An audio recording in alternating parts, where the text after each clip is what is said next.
All right, so today we continue on through Daniel chapter 2.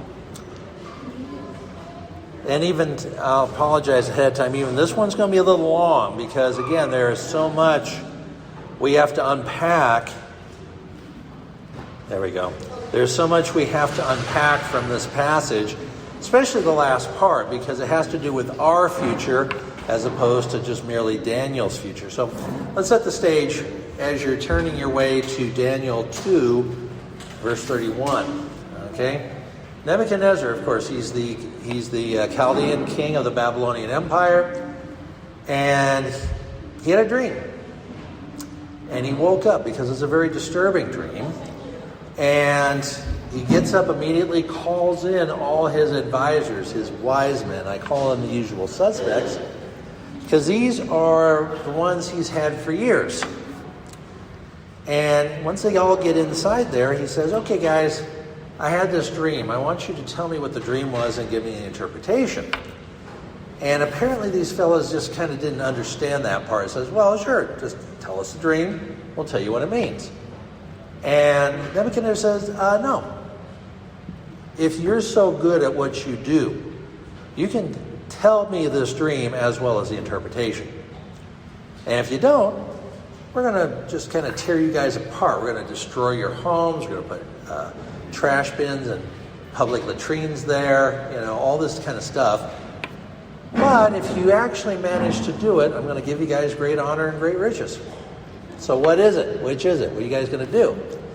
Well, obviously, these guys, these so-called wise men, had no way of doing this, because to them, what they would do, they would hear the dream and they go through their charts and books and they say, oh, you dreamed this means that, you dreamed that means this. And I have a feeling that they've tried this several times before, and Nebuchadnezzar wasn't happy with the result, most likely because the result made no sense or it ever came true. Okay? So he's basically giving him a test at this point. No, you guys need to if you guys, this God you worship, or whatever God you worship, if you have the inside line to that God, he'll tell you the dream, he'll tell you the interpretation. Stop stalling for time. Tell me what the dream is. And they finally admit, we can't do it. There's no one alive on this planet who can. And Nebuchadnezzar basically said, okay, you're done. And he sends his chief executioner out, basically the chief of his guard, and basically gives the order, kill all the wise men. And so he goes around doing his job. It's interesting how, even though he called all the wise men, the veteran ones, Nebuchadnezzar didn't call the new ones. This wasn't too long after Daniel and his three friends had graduated from, I'll call it the University of Babylon, to actually be an advisor for the king. We don't know if he forgot about it, or he didn't think about it, or the rest of them didn't call them in because, they're just Jews and they're newbies. They need no part of this. So when Arioch shows up, and he says, yeah, you're going to get killed because these wise men can't do it. Daniel says, whoa, wait a minute. This is the first I heard of it. Can I go to the king and ask for a little time? Because I can probably do this. Eric says, sure. He trusted Daniel. They all grew to know Daniel and his friends. They were very trustworthy, very noble people. So he escorts them to the king, and he asks the king, hey, can I have a little extra time? I can pray for this and see what I can get you, but I'm pretty certain I can get your interpretation. And Nebuchadnezzar kind of calmed down at this point. He sees this brand new guy, and common sense prevails. Yeah, you haven't even had a chance to do this. Yeah, no problem. Yeah, we'll stop the executions. And yeah, you do it. Come back to me when you're ready. So what does Daniel do? He gets his three friends together, and they have a prayer meeting. Let's pray to the Lord that this will happen, that we can find out what the dream was, and then we get the proper interpretation. And that night, Daniel has a vision that shows the dream and the interpretation. And before he goes to the king, he praises God. Okay? Thank you, Lord, for this answer to prayer, because that's all it could be, is an answer to prayer. A lot of times when people ask for something from the Lord and he does answer the prayer, a lot of times they forget to ask or forget to thank him for it. Bad habit. You need to get into the habit. Even something as simple as, Lord, where do you want me to eat for dinner tonight? Lord, and believe it or not, the Lord actually may have a place for you to go because there is an appointment there at the restaurant that you need to meet. Somebody who needs the Lord, and you're the Christian, and you show up. And then after you get there, say, okay, Lord, thank you. This was a very profitable meal after all. So Nebuchadnezzar, so Daniel shows up to Nebuchadnezzar and basically tells him, look, this is what was happening. First off, you're worried about the future. You're sitting there telling or thinking about what's going to happen to the future of my kingdom and what's going to happen after I die. Okay? And Nebuchadnezzar, that opened his eyes because he didn't tell anybody that. But that's exactly what he was doing. And so he's thinking, oh, this might be something after all. And before he said anything, he says, look, the God I serve, he's the one that gave me the dream and the interpretation. Okay? It has nothing, I'm not wiser than anybody, I'm not better than anybody. God gave me this vision. So, Nebuchadnezzar, are you ready? Verse 31, chapter 2 of Daniel. You, O king, were watching, and behold, a great image.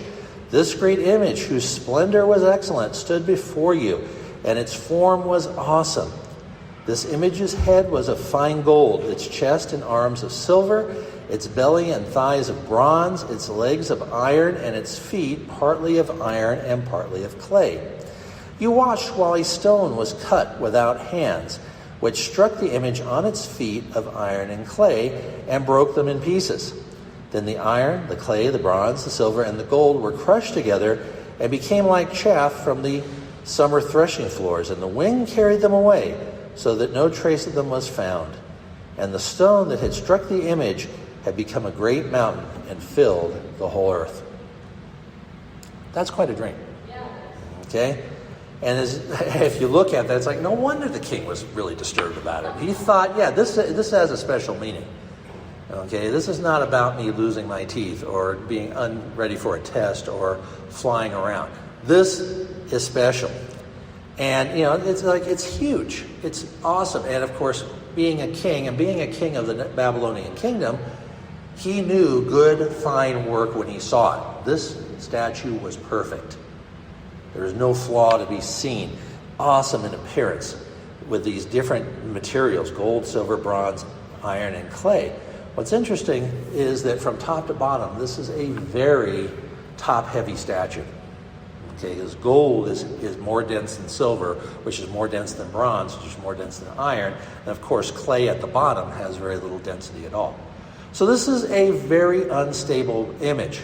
Okay, now there's no details if the image was tottering or anything like that. All it was apparent was this thing came from man. And of course, he goes on, and let's continue on with some of what he's saying. You have the stone that became a huge mountain that filled the earth. Now, the stone, it says, was made without hands. Throughout Scripture, that means man had nothing to do with it. This is God working. That's where it came from. And on hearing the accurate description, the king knew that Daniel was telling the truth and that he could be trusted. It's like, that's the dream. You're right. You got it. Now tell me what it means. Verse 36. That was a dream. Now we will tell you the interpretation of it before the king. You are a king of kings. For the God of heaven has given you a kingdom, power, strength, and glory. And wherever the children of men dwell, or the beasts of the field and the birds of heaven, he has given them into your hand and has made you ruler over them all. You are this head of gold. But after you shall arise another kingdom inferior to yours, and then another, a third kingdom of bronze, which shall rule over all the earth. And the fourth kingdom shall be as strong as iron, inasmuch as iron breaks in pieces and shatters everything. And like iron that crushes, that kingdom will break in pieces and crush all the others. Whereas you saw the feet of toes, partly of potter's clay and partly of iron, the kingdom shall be divided, yet the strength of the iron shall be in it, just as you saw the iron mixed with the ceramic clay. And as the toes of the feet were partially of iron and partially of clay, so the kingdom will be partially strong and partially fragile. As you saw iron mixed with ceramic clay, they will mingle with the seed of men, but they will not adhere to one another, just as iron does not mix with clay. In the days of these kings, the God of heaven will set up a kingdom which shall never be destroyed. And the kingdom shall not be left to other people. It shall break in pieces and consume all these kingdoms, and it shall stand forever. Inasmuch as you saw that the stone was cut out of the mountain without hands, and that it broke in pieces the iron, the bronze, the clay, the silver, and the gold, the great God has made known to the king, what will come to pass after this. The dream is certain, and its interpretation is sure. Okay, there's a lot going on here. Okay, so we're going to take it one step at a time. All right? So as we mentioned before, this is an unstable situation because it's top-heavy. And you have a very lousy foundation. Sorry, clay doesn't work as a foundation at all. You know, those of us who came up from California know that adobe was a very, very common building material in the early days. And if an earthquake came along, those adobe buildings just did not stand up. And in fact, a lot of people were killed because of those adobe buildings. Okay? So the foundation of clay and iron isn't a steady one. Okay? So what we first see here is the instability of human kingdoms. And this is going to be a repeating theme throughout this dream. And the golden head represented Nebuchadnezzar and the Babylonian Empire, or as some historians now refer to it as the Neo-Babylonian Empire, because there was an older one a few thousand years before. The head came first because the head represents the beginning. Okay? So, from Nebuchadnezzar and from a human point of view, he had it all. Okay? He had it all. I mean, we talked about him already, that he can be cruel. But the biggest thing that we see about him was the simple fact that he could change his mind if a decision he made didn't need to be carried out. Okay? I mean, what's the use of being king if you can't exercise your whims? And Nebuchadnezzar was not capricious in that respect at all. He just didn't want to kill his wise men because, hey, this seems like a fun thing to do before dinner. This is one of those things is, you guys have been lying to me. I have proof that you've been lying to me because of your previous dreams, and you're trying to play the same old trick again. I'm not going to deal with it. And in fact, there was a reason why Nebuchadnezzar brought up new advisors from the conquered people. Because he wanted, I think, in the back of his mind, I can't trust these veterans. I can't trust them. And to be terribly honest, that lack of trust was justified. Nebuchadnezzar exercised unrestricted authority. We saw in chapter 1 how, well, I'm afraid to do this because I'll probably lose my head. King's not going to be too happy if I disobey his orders. But notice that he wasn't that capricious about it when Daniel said, look, don't kill any more of the wise men. Let me have a shot at it. Nebuchadnezzar agreed. Said, yeah, I know you're disobeying my order, but there's a reason.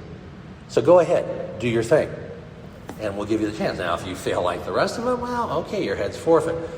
But I'm giving you this chance. So in many respects, he was actually a very reasonable person because his cruelty was used as a tool.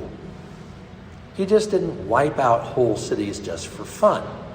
He basically would take people away. Yeah, if you were actively rebelling and you weren't giving up, he'd kill you, but that's true of almost anybody. But he would take as many people as he can to say, look, you're mine now. Now, let's put you in a place where you can actually be of some use. Thus, Daniel going into Babylon. Okay? And here's something interesting, as we are going to see. Not just Daniel saved his neck, all the advisors saved their necks too. Okay? So it doesn't look like Nebuchadnezzar was in for cruelty for the sake of cruelty. hey, he got what he wanted. He got to hear the dream, and he got to hear the interpretation. So why should I kill people? This is what I ordered. I got it. Okay, let's not worry about it. Now, history, when we look at Nebuchadnezzar in history, for the most part, his reign, there were no rebellions nor attempted invasions against his empire while he was on the throne. And there was a 7-year period where the man went insane. At the end of that 7-year period, God gave him his senses back, and he continued to rule for a few years more. Okay? Now, when he was younger, when he was still crown prince, he was a successful warrior, but that's not what he wanted to do. His forte was building projects. All right, well, take a look at this map here. All right, this is the Babylonian Empire. Okay, it's going to set off where people are. Here's Jerusalem. Here's Babylon. Now, when the Jews were taken away from this area, they went up north and then back south. Why? Because it's all desert. You can't really take a large number of people straight across here. So they went up and they went over, and that's how they invaded. They came up, came down. All right? And once he was secure, he started building things. He rebuilt temples that had been destroyed by the Assyrians. Because he was basically the next one down from the Assyrians. He rebuilt Babylon as a city itself, building huge gates, huge ramparts. The city of Babylon itself, we're talking about walls that were so thick that 3 chariots could ride on them side by side. Okay, that's huge. Okay, people aren't going to be breaking those walls down very soon. And it wasn't just in Babylon he built. He built all throughout his empire. Maybe not over into Jerusalem and so forth, but he all throughout the Babylonian homeland, which is basically here in Mesopotamia. Okay, he rebuilt a lot of stuff, and they have bricks that have his name on it. Okay, and a lot of people try to think the guy was very heartless. Yeah, he was ruthless in his administration, but to be honest, he wasn't a heartless person. Well, how do we know? Well, tradition tells us that one of the 7 wonders of the ancient world was the Hanging Gardens of Babylon. These were built by Nebuchadnezzar for his wife, Amytis, whom he married while he was a crown prince to seal the alliance between his father and the Median Empire. Okay, the Medes were up in this area here, and together they're the ones that destroyed Assyria. And they were on good terms, at least at this point. So, as was normal, the crown prince married this princess. He built these hanging gardens, okay? They featured exotic shrubs, vines, trees, and artificial hills, watercourses, and knolls. Why? So she would feel less homesick for the mountains of her homeland. That person has a heart. It's like, okay, you're my wife now. Go do wifely things. No, he said, oh, you're lonely. Yeah, this is a little different. It's like, going out in the Great Plains when you've been raised in Rocky Mountains. It's like, yeah, we'll build some fake mountains for you. And that way, you've got something to look at. Okay? Of note, no one has yet found the remains of these hanging gardens. They found Babylon. Some scholars think it might be a legend. But most scholars think, no, it's probably there somewhere because so many contemporary sources record its existence. All right? So this was Babylon. Okay? This is basically the extent of its empire. All right? Now, Nebuchadnezzar died in 560 BC. Okay, so he reigned for a good 40 years. And as I mentioned, and we're going to see this in chapter 5 of Daniel, that he actually, during 7 years' reign, he actually went insane. And this kind of gives it a testimony on how good his administration was, the simple fact that it kept running, and there's a good chance that no one knew about it.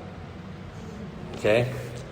However, once he died in 560 BC, everything went in a tailspin.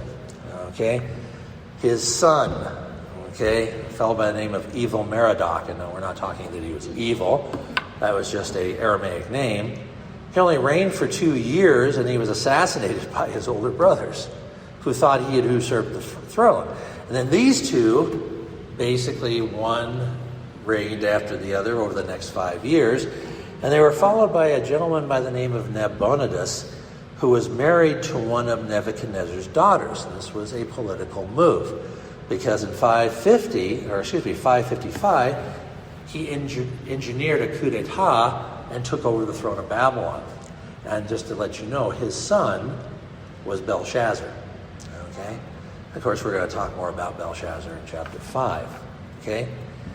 And at this point, about 550, something was happening up here in Media. Further to the east, you have the Persians. Okay? And the Persians basically attacked Media, and a fellow by the name of Cyrus the Great overthrew that kingdom. Thus went away the alliance between Babylon and the Medes. And then he attacked Babylon. Babylon fell in 539 BC. And again, we'll look at Belshazzar later and talk about that incident. So now the Gold Empire is over. Let's move on to the Silver Empire.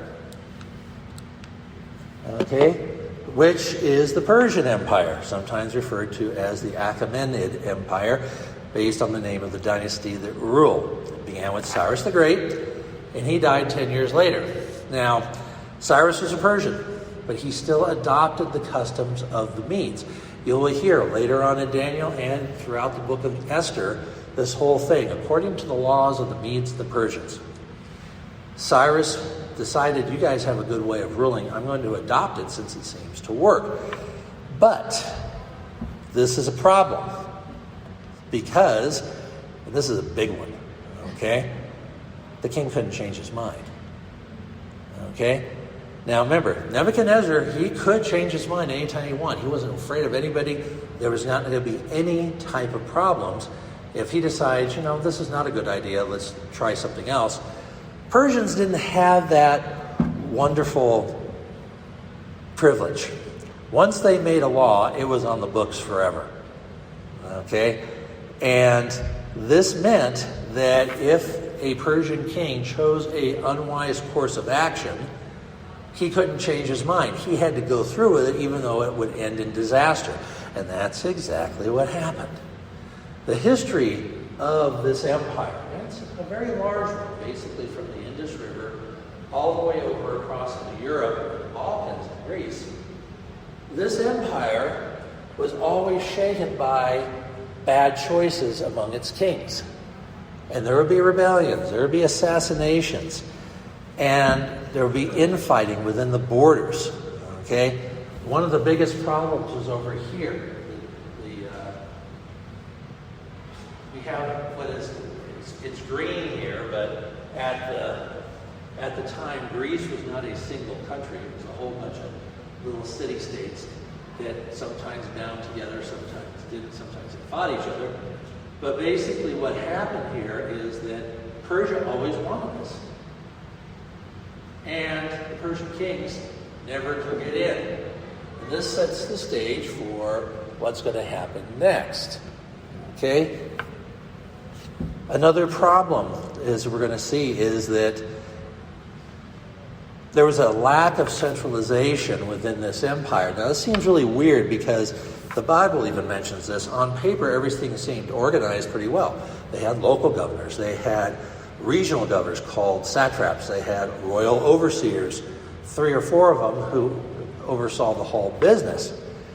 And at first, under Cyrus, and I'll add under Daniel, because he was one of the 3 overseers, everything went fine. There was no corruption, and the whole idea of this bureaucracy was to make sure there was no corruption, so the king could get his money. Okay?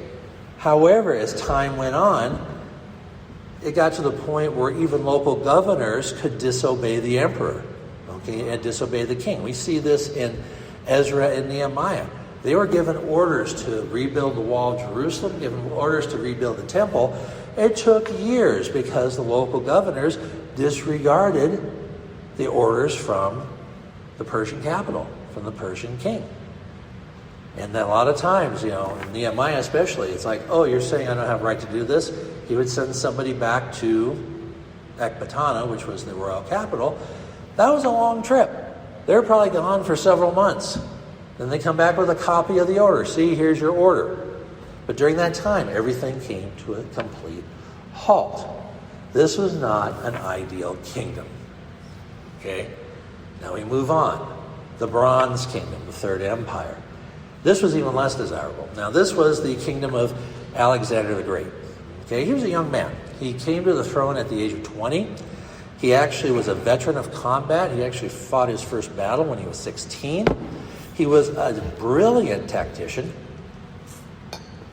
And once he managed to unify the Greek states,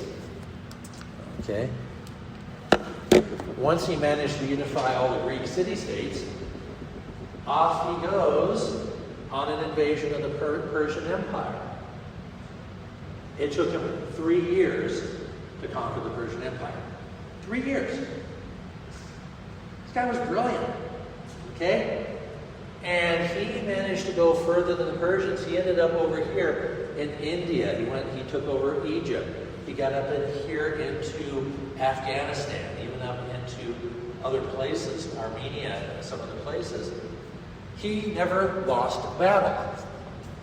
So why on earth was this considered a not so desirable empire, a bronze empire?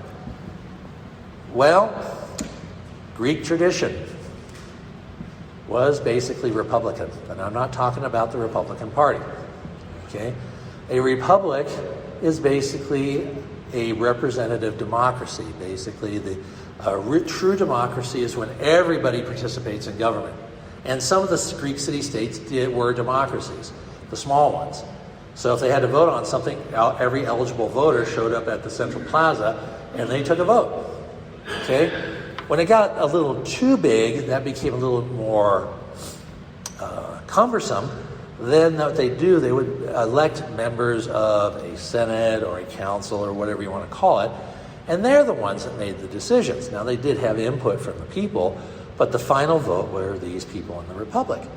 So what would happen is this democratic tradition, this Republican-type tradition, worked against Alexander in several key points. For example, he had a huge army here in India, up at this point here, and essentially the army decided, we want to go home.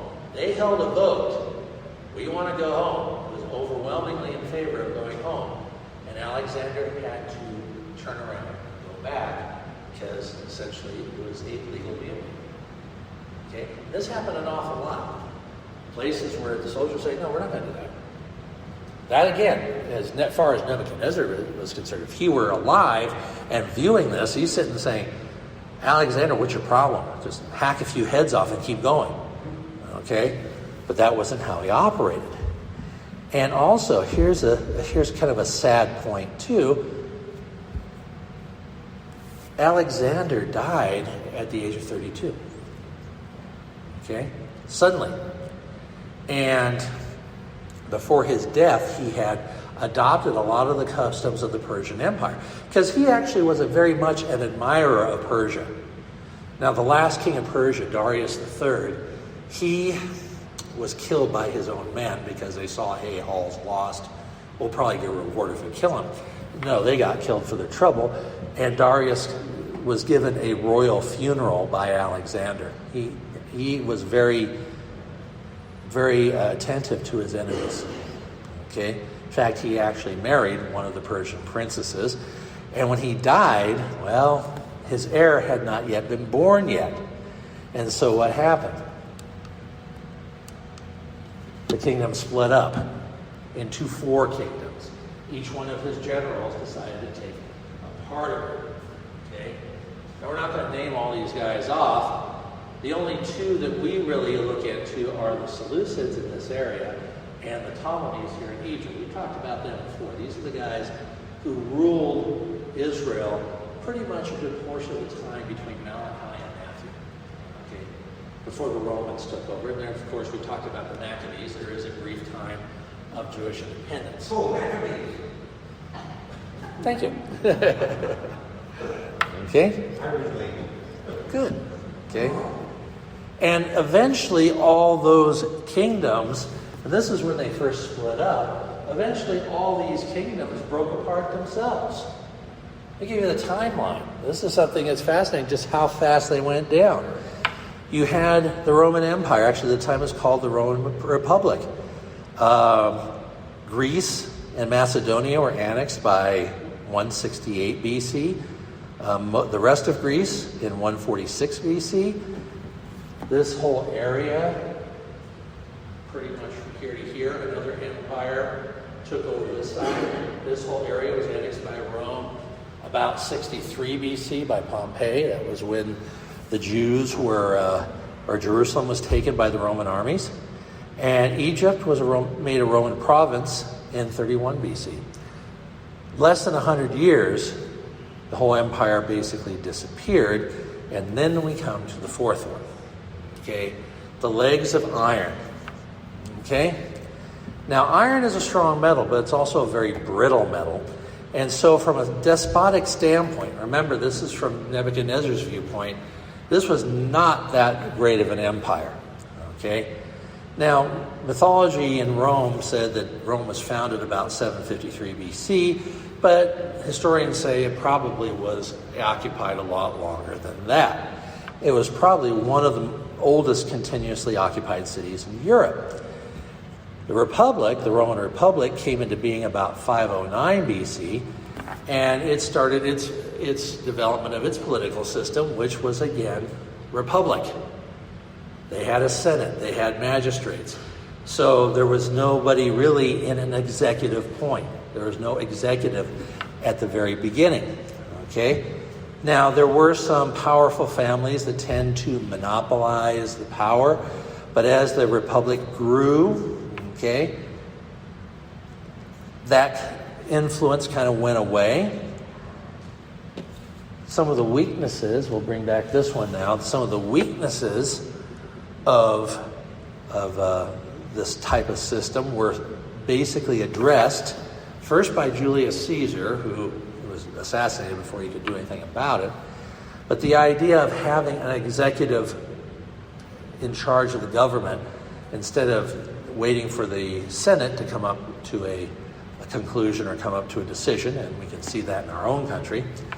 Okay, Caesar Augustus became emperor in 27 BC, and even though he answered in some respects to the Senate was still losing power over time. Okay, in fact, there's a acronym you will see on official documents in Rome. It's SPQR, and you'll see it inscribed on public works like on bridges, on roads, and what have you. And this was saying that this work was being done in the name of the Senate and the people of Rome. So even well into the empire period, they still fancied themselves a republic. And the Senate never completely lost their power, but the emperor was basically given a free hand for expansion. This is the Roman Empire at its greatest extent, about 117 or AD 117. You can see it spread from up here in Britain throughout most of southern Europe, northern Africa. Here we are here in Judea and Arabia, and there was a brief time they actually were able to take part of Mesopotamia, but there was an empire over here that was just too strong for them, and they didn't feel the need to expand any further in that direction. And of course, Greece, all this whole area. Even though it looks bigger, this empire was smaller than Alexander's. Okay, it just took different areas and extended over a much greater area. And there was their focus was not so much conquest, but trade, which is what usually most empires are trying to do, is make money. All right. Now, iron, as I mentioned, is a brittle metal. That means when it's stressed, it can break as opposed to bending. There's an interesting demonstration where during one of the Crusades, Richard the Lionheart, was boasting of the strength of the English army. He had a iron sword, and there was a piece of iron there on this, just sitting there on a mount. And to demonstrate to his enemies just how powerful the English army was, he took his sword and hit that thing, and the iron block basically broke into a million pieces. His boast was, "This is the strength of the English army."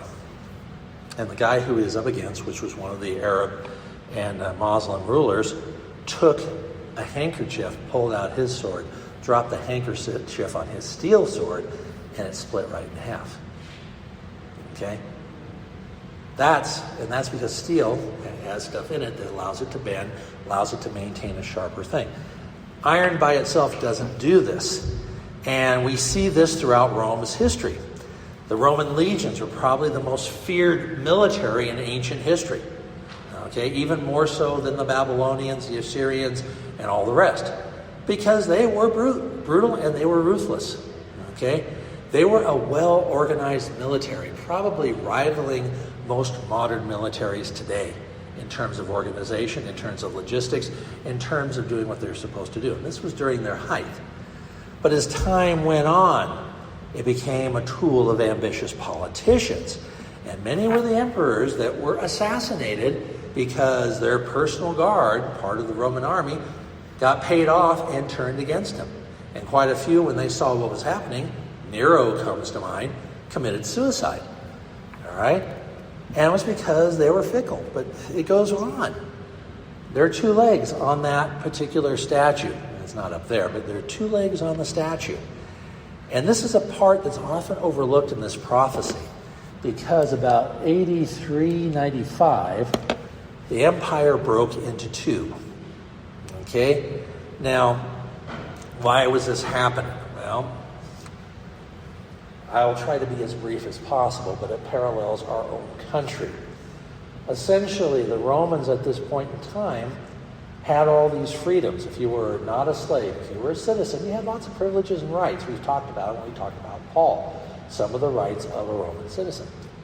But as time went on, a lot of these Romans didn't want to fight for those rights. Instead, they were wanting to be entertained and fed. You may have heard of the term bread and circuses. That's from Gibbon's Decline and Fall of the Roman Empire, and it was very true. They had these huge colosseums where they had chariot races, and those were probably the least gory of all the entertainment that they had. And it was by no means G-rated. Okay? Just watch the chariot scene from Ben-Hur, you get a very sanitized version of that. Okay? But they also had gladiators. They had people fighting against wild animals, usually slaves. Yeah, Christians ended up in there, but it was for entertainment as well.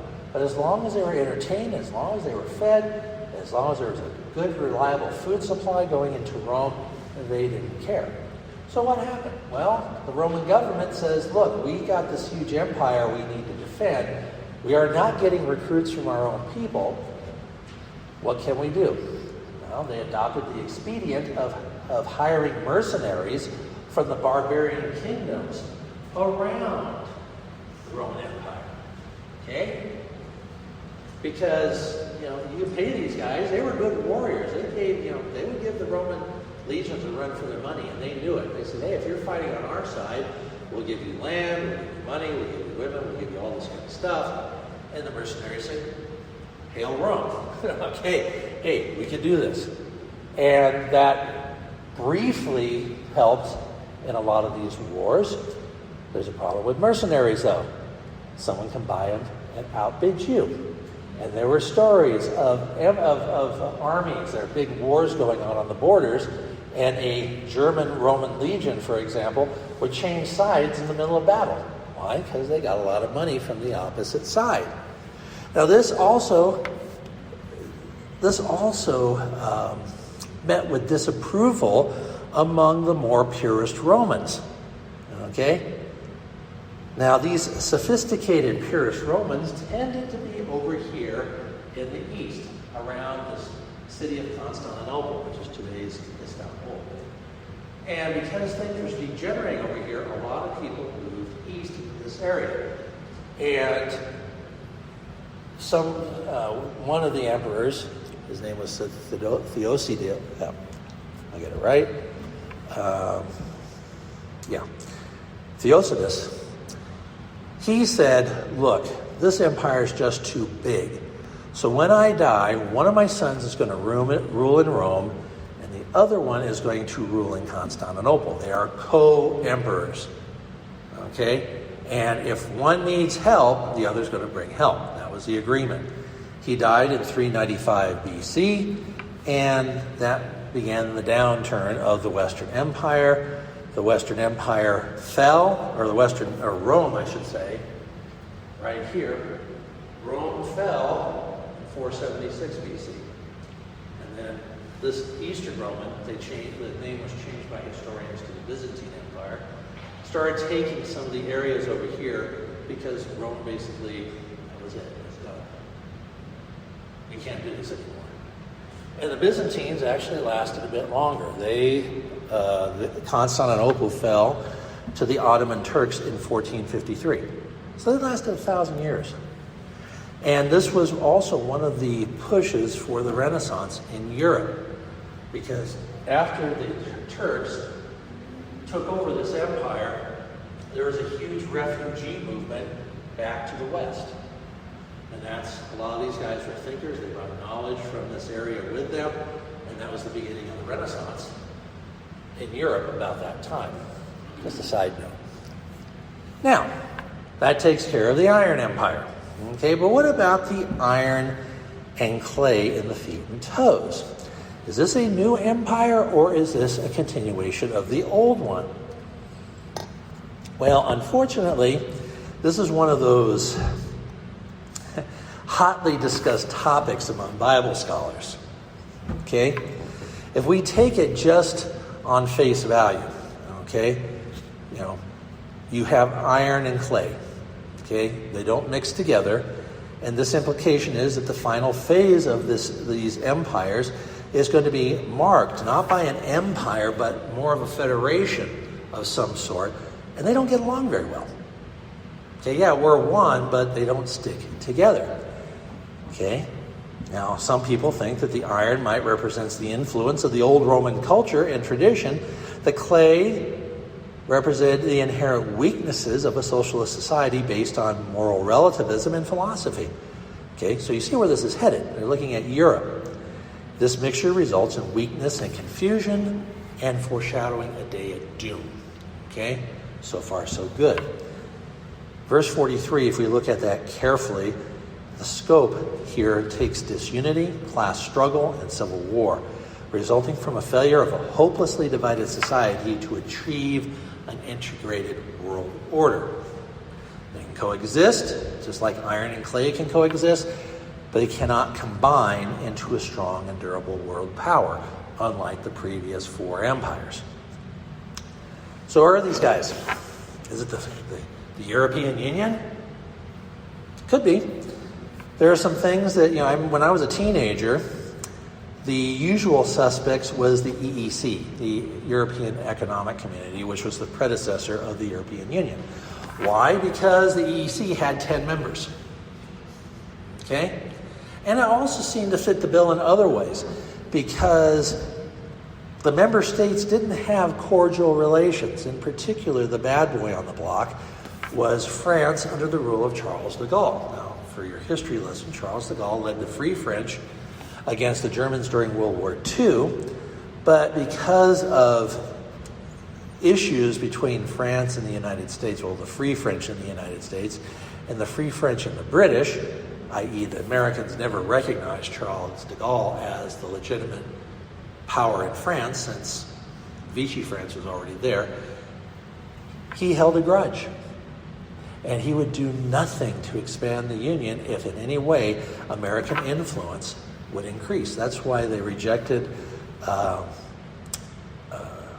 Britain from joining the EEC, because he viewed the British as American puppets. And about this time also, France withdrew from active participation of NATO. Okay, now they maintain a member. They still maintain membership in NATO, and they will respond in the case of, at the time, in case of a Russian attack from Eastern Europe. And if there was any issues, they said, no, we're a part of the treaty. We just don't participate in NATO exercises. We don't do anything. They have a whole different command structure. Now, the symbolism, of course, disappeared when the EU formed in 1992 because the 10 toes, well, there's more than 10 members. There's 27 members in the European Union today. Okay? And here, some look at this, again, what is the problem of the European Union? They try to present themselves as a unified bloc. But there is issues, in particular, many look at post-Christian Europe with the influx of Islamic citizens and people from the East. And they see maybe this is talking about a religious problem, that the religion-wise, the clay and the iron aren't going together. Because the main object of unified Europe had always been its culture and religion. Now, just to give you a hint, Britain, which by the way is no longer a part of the EU, is poised to have its first non-British Prime Minister in its history. Okay? A fellow by the name of Rishi Sunak, who is Indian ancestry from India, which at one time, it's kind of ironic, one time India was part of the British Empire. Okay? Now, there is a side note that's not precisely true because Boris Johnson was born in New York City. So he is an American citizen, but his parents were British subjects. And he's the current prime minister. He's stepping down once they figure out who's going to replace him. And he didn't give up his American citizenship because, it's a noble thing to do to be prime minister. He wanted to stop paying income tax in the United States. Okay, I get that. All right? The thing is, we don't know the truth. Okay? Europe is a very secular area. Okay? Churches are empty or used as museums, or some have been converted into mosques. There's all sorts of things happening here, but what you see is not a definite, yes, this is the 10 kingdoms that are going to be taken over. We can assume this, but we can't definitely say it. Okay? Well, how do we know? Well, let's hold your finger in Daniel 2 and move ahead a few chapters to Daniel 7. This prophecy, believe it or not, in Daniel 2 is expanded upon in Daniel 7 and adds confirmation for our interpretations of the first 4 kingdoms. So Daniel 7, we're going to be starting in verse 23. Thus he said, the 4th beast shall be a 4th kingdom on earth, which shall be different from all other kingdoms, and shall devour the whole earth, trample it, and break it in pieces. The 10 horns are 10 kings, who shall rise from this kingdom, and another shall rise after them, and shall be different from the first ones, and shall subdue 3 kings. And he shall speak pompous words against the Most High, shall persecute the saints of the Most High, and shall intend to change times and law. Then the saints shall be given into his hand for a time and times and half a time. Okay, we're going to look into this passage much more when we get to Daniel 7. But at this point, Daniel received a series of visions later on in his career. This was during the first year of Belshazzar, probably around 553 BC. And essentially, Daniel's sleeping, God's giving him a vision, and in this vision, he's actually an active participant because when he's asking questions, there's an angel nearby, and he goes over to the angel and says, hey, what's this all about? Okay?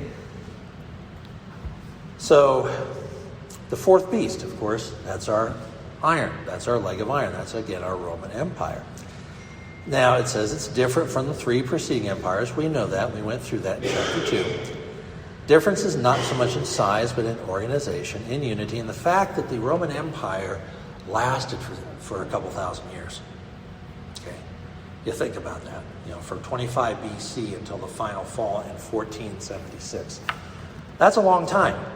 And yet it still managed to stay together in some form. Okay? So he's basically saying here, this that Daniel is hearing from this angel, is that the portion of the world included in the Roman Empire, possibly the areas around it, there is something that is going to be coming up. Like this area is being devoured by this successor state, taking the nations bite by bite, and then acquiring an entire complex of subject kingdom of nations. Okay? So now we could jump forward into the future. Okay? Again, those 10 kings are not nations, they are kings. Okay? We can reasonably assume that the 10 toes in Daniel 2 also represents 10 kings. We can also reasonably assume that these 10 kings rule nations that are within the boundaries of the Roman Empire. Okay? But who are these kings? We don't know. And when we say kings, we're not necessarily talking about a true king. We're talking about someone who's in charge of a nation. Could be a dictator, could be a president, could be prime minister, whatever. Whoever is in charge is considered a king. All right? So what we know, if we go back to Daniel 2, we know that there are 10 kings within a confederation of some sort, and they are not going to get along. Now, is it the EU? Okay? Well, let's take a look at the EU. Okay? This is another map of the Eastern Empire. We don't need that one. All right, here's the EU as of today.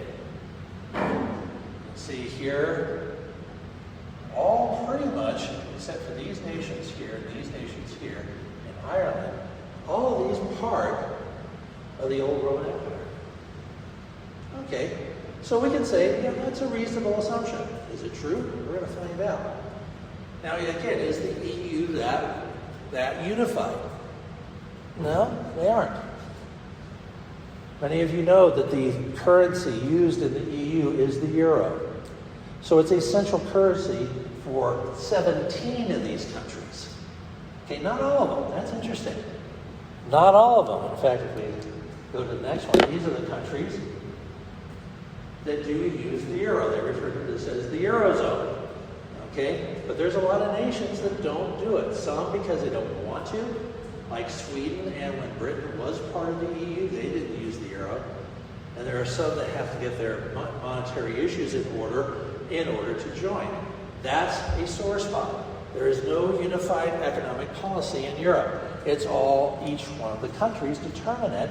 And a lot of these countries spend to maintain a certain level of services. And so they're running off of huge deficits. Sound familiar? Our own country does that. Difference is our economy is big enough to get away with it for the time being. Poland, for example, is not. Or Czechia or Hungary or Romania. They don't have the resources to play that game of maxing out their credit cards and trying to get more. Okay? And a lot of times there's talk that the richer nations, such as France and Germany, having to bail out these smaller countries, and it causes a lot of friction. They don't get along. And then there's military policy. Okay? Now, most of the defense of the EU is coordinated with NATO, the North Atlantic Treaty Organization. And the backbone of that, of course, is the United States. Okay? There are still U.S. troops stationed in Germany today. Not as an occupying force, but as to be there in case there's problems coming from Russia to the east. Okay? But when the Ukraine was invaded by the Russians, even though every single EU member said, yeah, that was bad, don't do that, the differing responses went from, yeah, we need to put in sanctions to, let's just slap them on the wrist. And part of that was a legacy of the Cold War, because most of these eastern countries were heavily dependent on Russia before the Soviet Union fell, particularly in natural gas and oil. Okay? Now, the rest of the country, not so much. So when they cut off, when the Russians deciding to weaponize their resources, when the Russians cut off their gas and oil pipelines, these guys got hit the worst. And they're still kind of grousing about it. Is it the EU? We don't know. It's not a unified bloc, that's for certain. It's not even a unified nation. But we'll find out more. We're going to look more into this as time goes on, because there's a lot more interesting things in Daniel, as well as other scriptures that are going to really, really add into this. Okay? So, move back to chapter 2. Okay? Daniel says, hey, this was a dream. The interpretation is certain. Hey, I gave you everything you asked for, and it's right on the money. Nebuchadnezzar, of course, he's looking in his dream. Remember, he had the rock cut out of a mountain that rolls down and smashes against the feet, toppling it over, and then the entire statue is basically ground up and blown away by the wind like chaff. Okay? That rock, and we go to other scriptures to verify this. That rock is a God-established kingdom designed to last forever. Not cut by hands. God did it. It filled the whole world.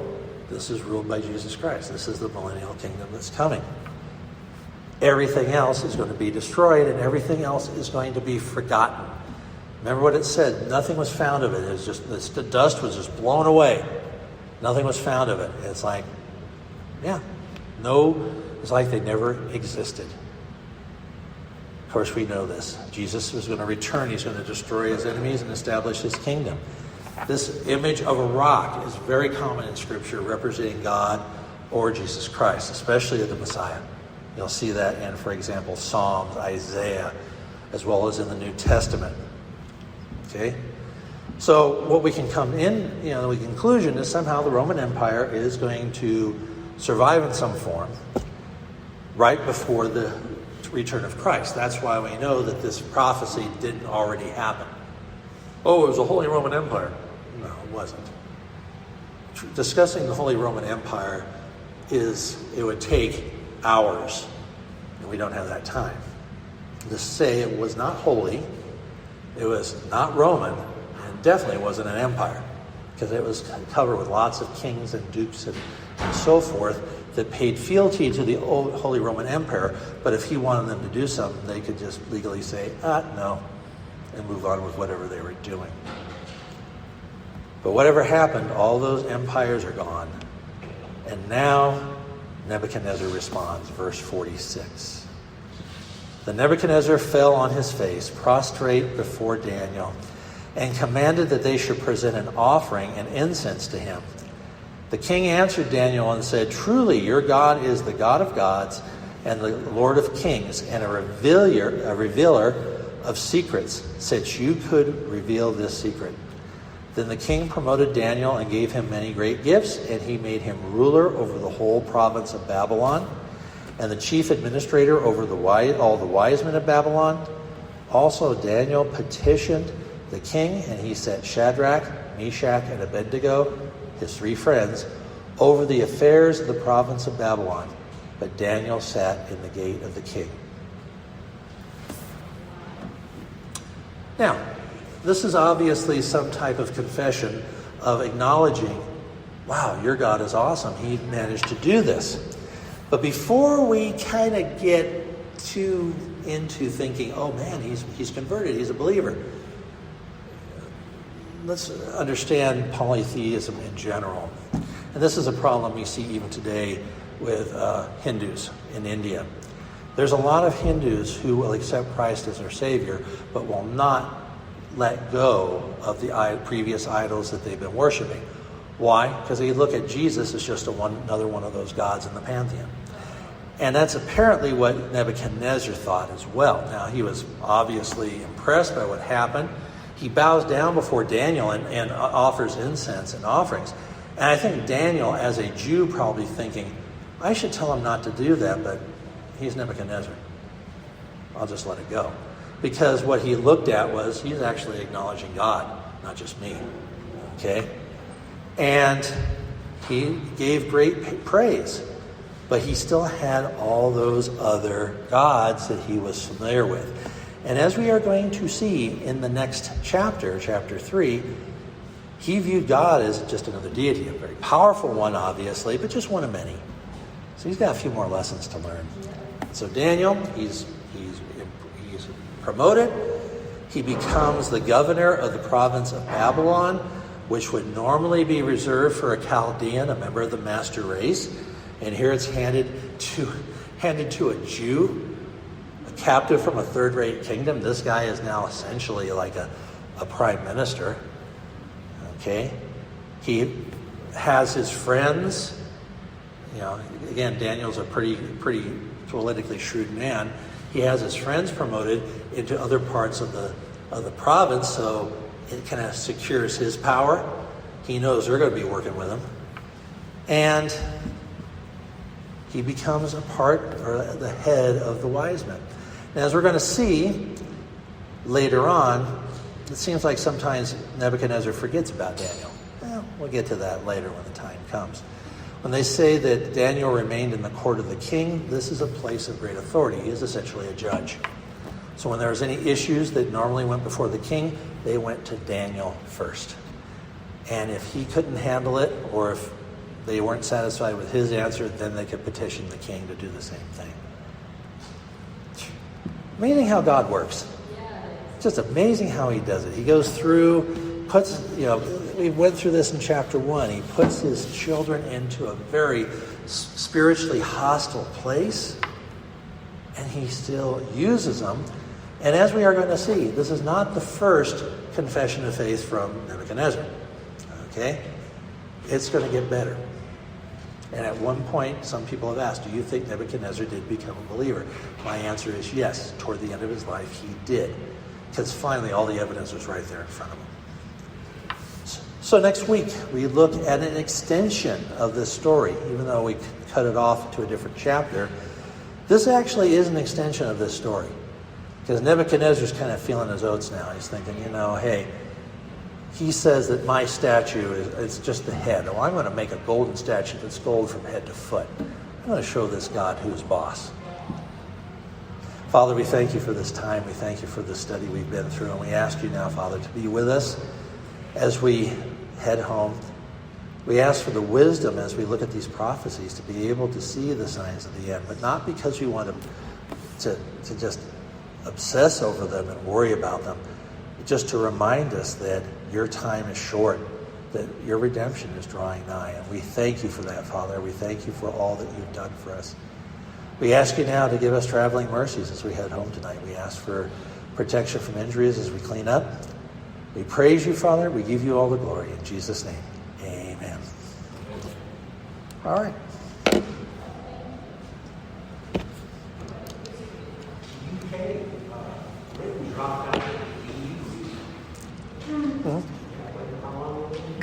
About 2 years ago. It's about 2 years ago. Yeah, I mean, that's another example of disunity. And, part of it is the British are very fond of their traditions. And a lot of them did feel, felt very threatened by Europe because there were indications that Europe is trying to move its way to a federal republic, much like the United States. But there are a lot of people that don't like this idea, not just the UK. That's part of the reason why, for example, Sweden did not join the Eurozone, because they don't want their currency to disappear. A lot of it's pride. But this, again, shows just how disunified they are, which is a sign of the end. Is the UK going to be those kingdoms? Or is the EU going to be those two kingdoms? It wouldn't surprise me. But I'm not going to sit there and say definitely yes. I mean, I think it's going to come from that area, but who the 10 rulers are, only God knows at this point, and I'm willing to bet we may not see it. He may have been taken up by the rapture by the time that happens. Because again, we're not told to look for Antichrist, we're told to look for Jesus Christ. So...